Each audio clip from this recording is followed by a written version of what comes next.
And basically the march was mostly families, kids, grandparents, parents, everybody was there. It was very, very, very peaceful actually, and actually people did not expect there would be any violence. We were about, when we started in Shubra, we were about 15,000, and the march was pretty nice. People were very supportive in the streets, even though some of them did not join us, but they were still supportive. It was mostly Christians, but with some Muslims, and people in the street, Muslims and Christians, were very, very supportive. And then it went all great till we got under Shubra Bridge, where there was some confrontation with rocks and glasses with some civilians. It lasted for about 15 minutes, and then most of the march, including myself, we went on to go to Maspiro. By the end, by the time we arrived near Maspiro, we were about 25,000 people.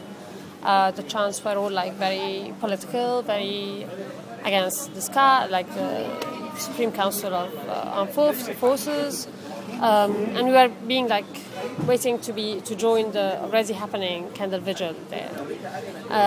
By the time the two groups were about to meet, it was even before we got to Maspiro building, we found these about 3 or 4 lines of state security soldiers firing first in the air. So these are guys in the blue uniforms or the black? The black uniform. These are police forces. So, and then we're firing in the air and then firing at us, and everybody was running. It was crazy. Families, it lasted for about 7-8 minutes. Families were trying to get together, saving the kids, looking after older people, and doing this basic stuff. And then we moved to the other side of the street by the Corniche, where we were just hanging out, seeing what's happening. So you're saying the first shots were fired by Central Security Force Yes, guys? not the army, no. Not the army, yeah, okay. That's what I saw at least. On my side. Other people have reported it was military police. On the other side, the other side was different. The people were by Maspiro. I was by the side of the street of Neil Hilton. Okay. Okay. And then we went to... And then when we got to the Corniche, we were just looking around, trying to figure out what's happening, what's going to happen, how we're going to try to continue our protest or not, looking after people who are injured and stuff like that. It lasted for 7 or 10 minutes, and then all of a sudden we found this army vehicle, I don't know how we call it, CPA? ACP, APC, Armored Personnel Character. APC, yeah. Coming in very, very fast, going in zigzag. In the beginning I thought it was he's gone nuts or whatever, the person who's driving it. And it was going in zigzag, looking after where protesters are and trying to hit them, and it was scary. And then another one joined us and did the same exact thing. And they kept doing it for a few minutes, and they were actually running people over, and everybody was running all over the place. You saw people being run over? I saw people dead by being run over. Okay.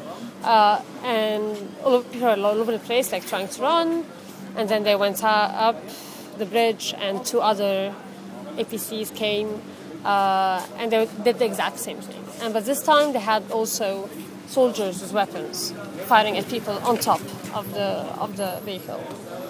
At some point they were even going on top of private cars in the streets to hit people who are hiding behind it. So it was insane. It was, I think, just the most terrifying thing I saw during this revolution. Definitely. That lasted for a few minutes, and then one of them ran away, and the other people started throwing rocks at it.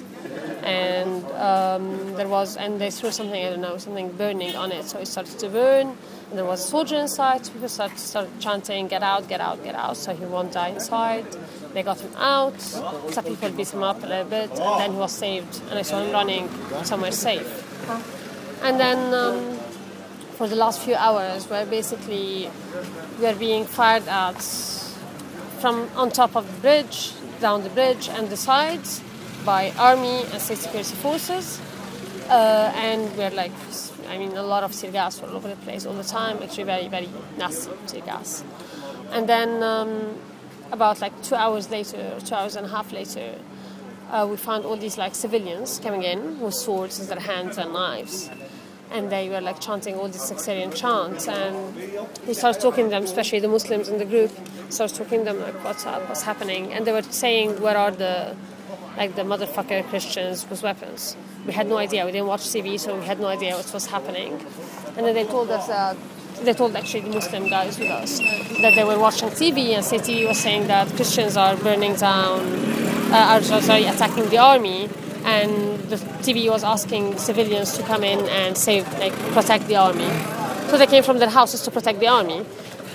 As Muslims, basically, that was what state TV is doing, basically creating this kind of sectarian violence that wasn't there at all, because the march had Christians and Muslims. I myself am not Christian and I was there. A lot of people were not Christian and were there. There was nothing sectarian in the chant. It wasn't sectarian until the state propaganda came in. And then for a few hours we had police firing, the army firing everywhere, from Maspiro till downtown, chasing everybody down the streets. They were shocking people with electric shock, tasers, and all these thugs or young civilians are beating people up, calling people names for being Christians, in the presence of the army and the police. They were there, overseeing the process of these people being beaten up. That's just basically what I saw that day. Okay. Mm-hmm. Well, thank you. Okay, Thank you for your time.